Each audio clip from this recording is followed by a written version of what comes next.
From telling questionable jokes to drugging his own friends, Ari Shaffir is the one comic that we can at least rely on to be honest and blunt on podcasts and conversations.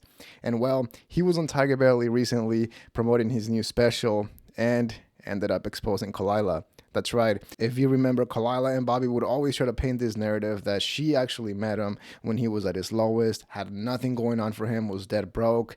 And, well, look at him now, thanks to her, which is an obviously insane story that they would push a lot. And we talked about this on previous videos, and people actually defend that story and think it's correct. However, today, ladies and gentlemen, we finally have video evidence proving that that is completely false. So I highly recommend you watch the entire video because this one is pretty interesting. So let's get started. You could have said this at any point over the last 20 years.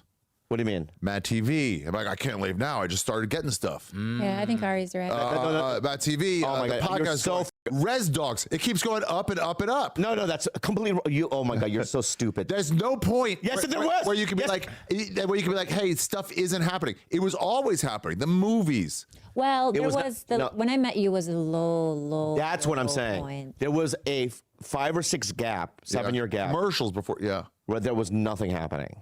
I do remember that. When I met her, how were you making money? just doing really terrible road dates, getting like, oh yeah, you hated the road. Yeah, the guarantee. You know, like I would fill half the room, right? So I would just get the guarantee. I remember when a good weekend was like 7-8K. Remember that? Yeah, that was a good weekend. Like I would call and go, oh my God, I can't believe I made. Wow, that was just beautiful. Think about that. Think about what just happened. I didn't even have to look further for any videos of them talking about how Khalyla met him at his lowest, because they themselves started to go into the narrative again of how she met him when he was broke. Again, I've talked about this on previous videos, so we won't get too much into details, but essentially the story is used to try and cover up the gold digger accusations against Khalyla. And, well, it's not looking so good, because as soon as Khalyla started talking about how she met him when he was at his lowest, Ari Shaffir right away pushed back and asked Bobby, well, how are you making money? The thing is, it was Khalyla herself, the one that said that Bobby Lee was making about $7,000 to $8,000 a weekend if it was on a good weekend, which is an insane amount of money. It's a lot of money. And well, Ari's reaction says it all. This, you know what I mean? 85% of your listeners like, that's so good. Yeah. What the f you talking about? Wait, who is? Who is? What? All your listeners like, that's so much money. What do you mean? I know. Yeah. But comparatively speaking to So my that would have been your peers, time to take off during that. I could have done it then, but Now, to be fair to Khalyla, it is a little bit of money compared to what they're making now, because they're making so much money right now, so much money. But okay, let's do some quick math. And if Bobby Lee was making $7,000 a week, okay, that is $364,000 a year, okay? Even if you take half of that, 50% off for taxes, which you can definitely bring that down, but even if you just give half of that to the government for taxes, you are still left with $182,000 a year take-home pay, okay? That's about $15,000 a month. Even in California with expensive rents, that's a lot of money, okay? If you compare that to what Khalyla was making, based on what she said, which was $80,000 a year, if we use the same math, that only leaves her with about $3,000 a month. Before I met you, I had, a middle-class life, right? yeah. I had a home by the beach, making, a job. What, 80K a year maybe might not be a lot to people, but that's enough for a single person. So based on that, you can make your own conclusions, but it is pretty clear to me. But now let's talk about why I believe Bobby Lee has not done a Joe Rogan experience. Let me ask you about Joe. Does he like me? I think he does. Okay. He called me, said you can't be hitting Bobby anymore, Ari. I was at Commerce Casino. So what the You were hitting. Yeah. He called you back then? Yeah, he goes, no, dude, you can't. Don't do that. Bobby's a good guy. Okay. Can't do that. You got it out of your system, whatever. You did it 3 gotta stop. times. But yeah, no, I think he loves you. You've never been on his podcast, huh? Well, since his new version, I haven't. The old Back in the day when there was like At his house? everyone was doing. No, even when they were doing the Ice House. Oh, yeah. Yeah, I used to stop by and do it then. Why haven't you done it? You don't want to. I want to do it. I just don't know if flying to Austin to do it is something. I You don't don't know. really go on the road. Yeah, if I was in Austin, maybe It I would is do fun. No, I want to do it. I just, Yeah. Before I started this channel, I always thought that it was kind of odd how Bobby Lee, despite being one of the funniest comics in LA, was not on the Joe Rogan Experience. People like to mention how he was on the Joe Rogan Experience back in like 2013, but he hasn't done it officially ever since. Some people might think that he's scared and insecure to do it. Some others might think that he's just waiting until he has something bigger to promote on the Joe Rogan Experience, but I think there is a deeper, more personal reason. I believe the reason why Bobby Lee has not been on the Joe Rogan Experience ever since it became extremely successful is because he still feels guilty for the role he played in the destruction of Carlos Mencia's career. Just a quick recap, Bobby Lee was one of Carlos Mencia's closest friends and he was his opener on the road. Well, Bobby Lee was caught on video by Joe Rogan admitting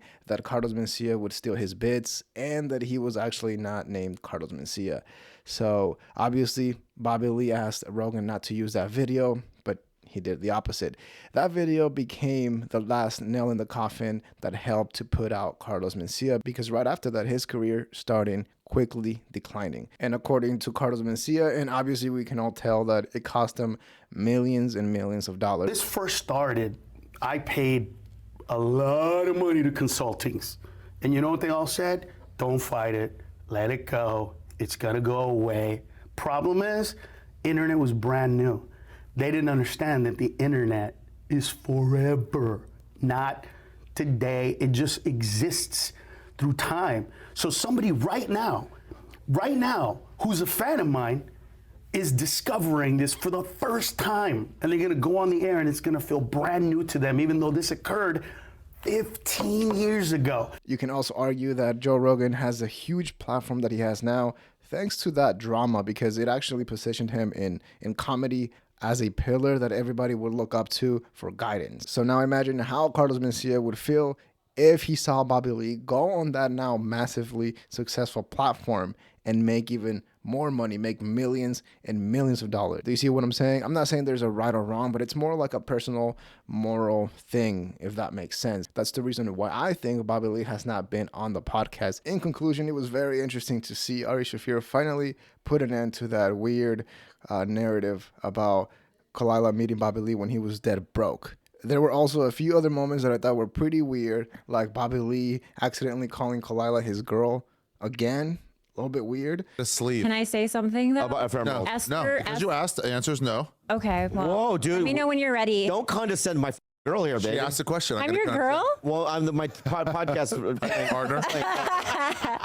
He also shared his thoughts on CAA, which is the agency that he is with now. And the last video that I uploaded was actually talking about Bobby Lee signing on to another bigger company. And this might be the reason why he did it, because according to him, he is not getting bigger roles or movie deals because his agents are not doing the work. So maybe that's a reason why he decided to move on to a bigger company. working, but it's all from me. Right. So I'll get emails from pretty big people and going, hey, I wrote this thing for you. And so I have been working, like Sex and the City, all these things. It's not CAA. Who's the guy in?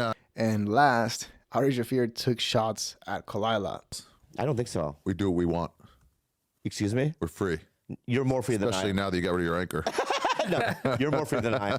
You live like a nomad. I thought it was pretty funny, but again, if you made it this far, please hit the like button, subscribe to the channel.